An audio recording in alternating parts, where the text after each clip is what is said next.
In this video, Whoa, that is like a whole intestine. we'll be touring some of India's most daring street food in Assam's capital of Guwahati. Wow, it's looking me in the eyes. Where does it end? Where does it begin? All right, here we go. But first, let's back up. In this series, we're exploring India's northeast region, a place completely different from mainland India. Here you're selling white rats for consumption. They look like they didn't make the cut for a science lab.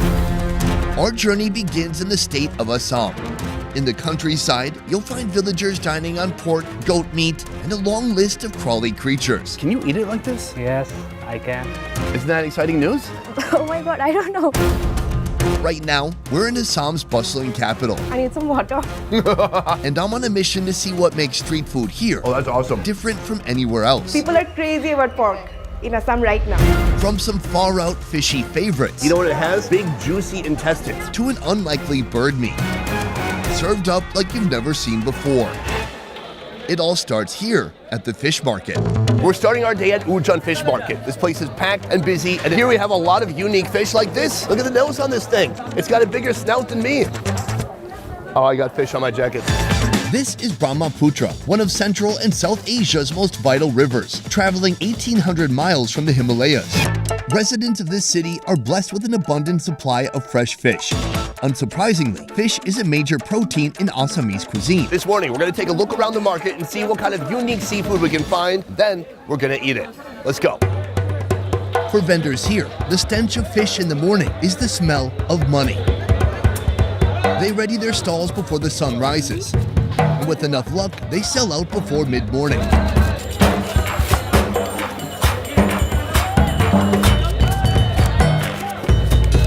We're looking for the biggest fish we can find in the market, starting with this giant chital right here. My man, Korban, he is chopping the heck out of this thing, scaling it with this round, awesome knife. Our first purchase is a chital. They're known as some of the best freshwater fish in this region, renowned for their sweet, juicy meat. A few vendors down, I spot another giant treasure that wouldn't get a second glance where I come from in the USA. The Hilgaria fish, as it's known locally, you might know it as the common carp. This is my man Santi Singh right here. We both have great hair, I want to point that out. You have good hair, but so do I. Did you know they got this big? It's like a shark. I was very surprised by the price of this fish. I thought maybe, I don't know, 60, 50 bucks, $163. But it's worth it because inside, you know what it has? Big, juicy intestines. We're gonna rip them out. We're gonna eat them real soon. From here, after we collect all our fish parts, we're heading to the fish hotel. It seems like a place fish would sleep or seafood would have one-night stands. It's not that at all. Our fresh seafood finds will be cooked here. This is Trishul Hotel. Due to a linguistic misunderstanding during the British occupation of India, hotel here can also mean restaurant. And in this restaurant, our two giant fish will be transformed into two Assamese dishes. Today we're eating with our hands, right? We have to eat with our hands because people in Assam love to eat with their hands. Joining me today, Shamalima, a local food enthusiast who shares her foodie finds on social media, but not always to fanfare. We'll find out why soon. First, deep fried fish. Fillets from both fish are marinated with salt and turmeric. If you're expecting the usual Indian masala onslaught of 20 powerful spices, well, don't. At least in this hotel, this is all they use, and this minimalist, seemingly un-Indian approach is a defining trait of Assamese cooking.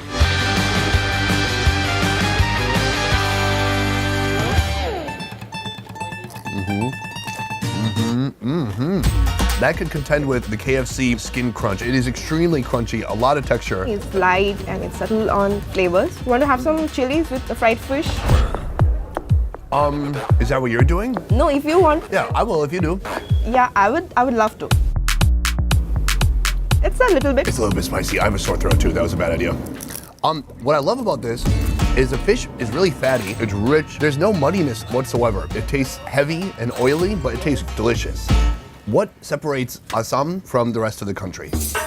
India is a Hindu majority country. Most of the population here is vegetarian, and non-veg eaters strictly avoid beef, pork, and insects. But that's what makes Assam and other northeastern states contrast to the rest of the mainland.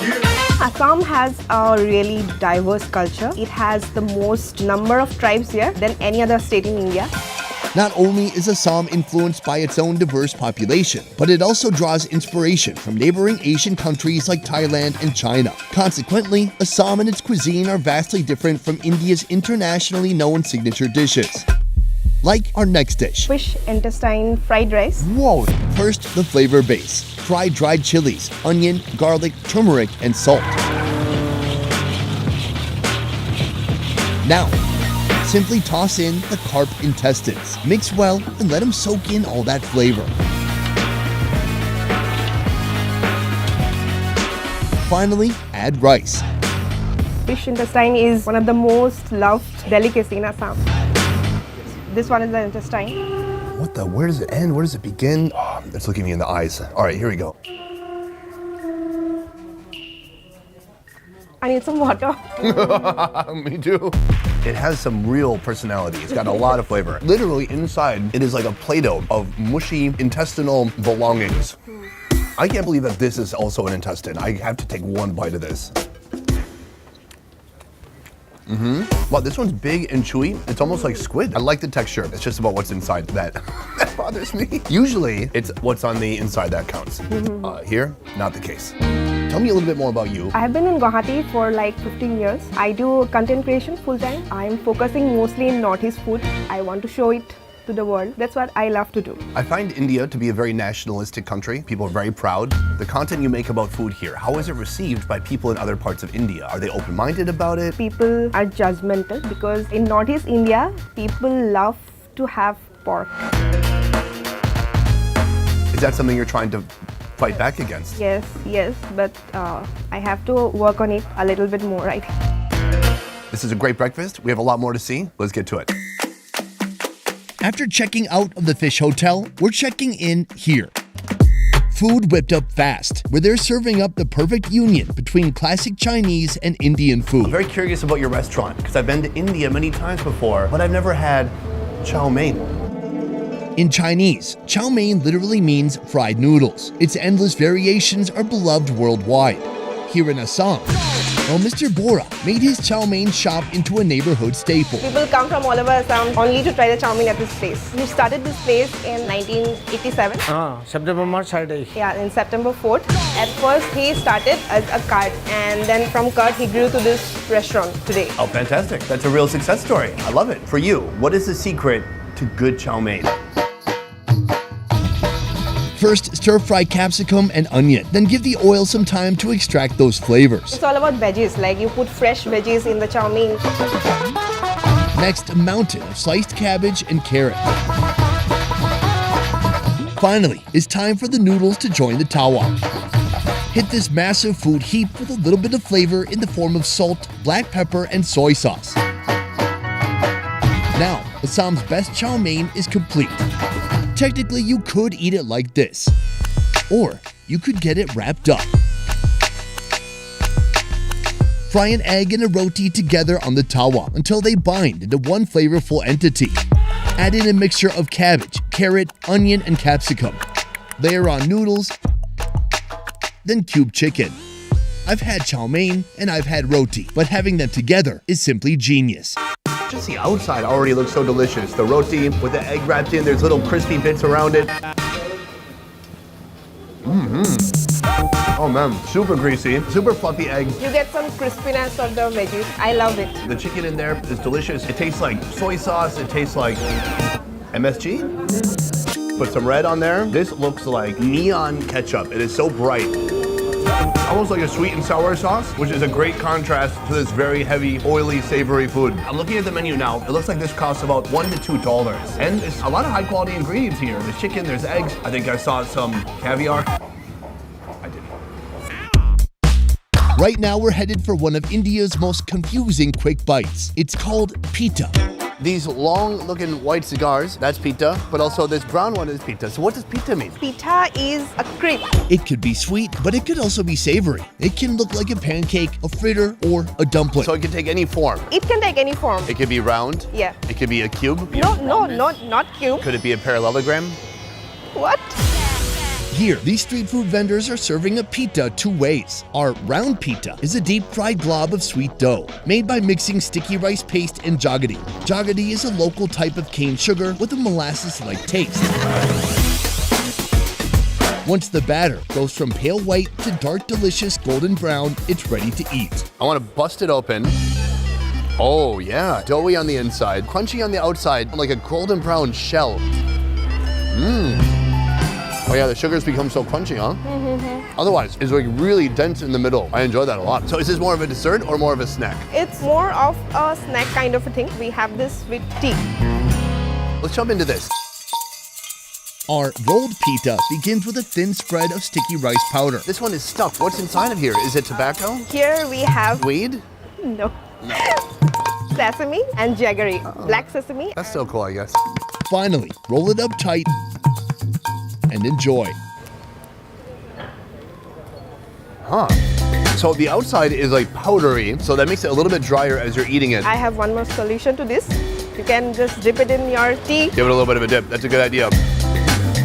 Oh yeah, much better. As soon as you put it in the tea, it starts to break down like an Oreo cookie. So you can taste the sweet jaggery inside and the black sesame too. Very nice.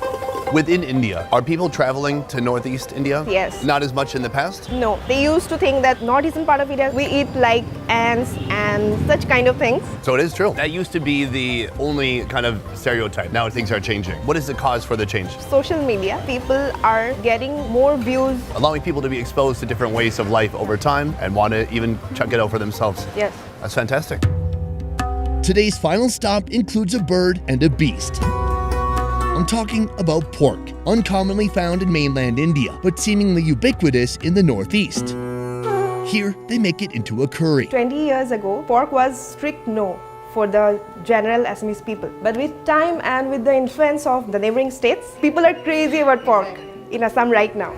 Eating pork is either discouraged or prohibited by India's religious majorities. To the country's mainstream culture, pork may be seen as dirty or impure. So how do the mainlanders react if they decide to make the journey here to Assam? We meet people from all around India. Whenever they come here, we serve pork. So I hardly have seen any people who say no. Do you ever have people from North India come here to your restaurant and try pork for the first time? Yes, they have. And what do they think? They said why they haven't tried it before. Start by stir-frying chunks of potato.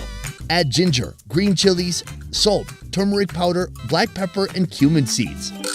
Now, the glorious pork. It's flavored with turmeric, tomato, onion, and cumin powder. The final ingredients, water and coriander. Time to dine. This is the pork curry, and how could you deny this? Big ASS pieces of pork. These look incredible. Let's go for it. Pump it up, pump it up, pump it up. The meat is tender. It tastes like it's been braised. It's really soft. Tons of turmeric flavor. It's spicy, super savory. I swear, pork curry is like my new favorite. Have it with some rice.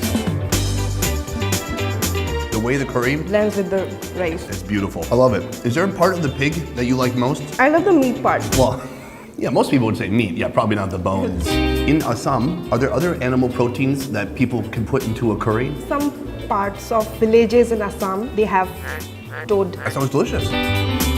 But then there's also the pigeon. Next up, another peculiar protein. Of course, pigeons can be spotted everywhere in India, but only in the Northeast is their culinary potential truly unlocked. This is Assam's famous pigeon curry. The freshly dispatched pigeons are given a little bit of a dip in boiling water to ease feather extraction. Then, any remaining hair is singed off. After cleaning and butchering, they're ready for the pan. A pan of hot oil receives bay leaves, cinnamon, and cardamom. Toss in onions, let them fry. Then it's time for hacked up bits of pigeon meat. Flavor with garlic paste, salt, black pepper, cumin seeds, and turmeric powder. Adding water and cooking it down makes the meat soft and the gravy thick. Finish with potatoes. This looks delicious. It looks slightly different. My only concern here is all the small bones. It's very bony and less meat. Bony. One thing I've never been called ever. Yeah, chunky. I've been called chunky. Thick, large and in charge. Husky, plus-sized, voluptuous. Those are things I've been called, but never bony. The gravy is delicious. It's very savory, peppery. It's really a full, delicious flavor. The peppery pigeon curry is a good medicine for flu and cold. Oh, is that right? Because I have COVID right now. Not COVID. The meat is interesting. It's dense, it's kind of squishy, it's like a dark meat. When was the last time you ate pigeon? 5-6 years ago. That's a long time. Do you think maybe 5-6 years from now you try it again? Maybe yes. Yeah, or maybe longer. Give it some more time. One of the big reasons I wanted to come to Northeast India is because the food variety is so different. And I guess one of my missions during this series is to help redefine what is Indian cuisine and what is seen as normal Indian cuisine. Because right now I feel like that definition is too slim and it's excluding a lot of different groups and people, cultures and ethnicities. This today is just the beginning. I plan to see a lot more, all the way from here to Nagaland. Have you ever tried a fruit bat? No, I haven't tried. We're gonna try a fruit bat. Okay. I'm looking forward to your Nagaland episode. I'll send you some fruit bat. Best Ever Food Review Show is a small team of independent creators, and everything we do here works because of you guys. Click the link in our description to join our Patreon and receive exclusive benefits. A peace. We also don't use that much of oil in our food. Like this is from the fish. It's not from. We are not adding extra that much of oil. It's from the fish. Yeah, blame it on the fish. Do you think he got a transplant as well? Is this real? Real hair? Mine's technically real. I just reorganized it in my head. World's biggest chopsticks. Can I scoop you this one? Yes. Do you want more Okay. oil? Oh, thank you. Oh, is that too much? Here, get some oil. No. No, please. Boom, guys, that is the end of this video. Video number 1 in northeastern India in the state of Assam. A huge and quick thank you to Shamali for joining me today. You can find her right here on Instagram. This is her handle, her name, type it in. You can find her fun food adventures here in Assam and beyond. Otherwise, guys, that is it for this one. Thank you so much for watching. I will see you next time. Yes. Yes. A piece. Oh, yeah, usually I say some corny line, but I'm good.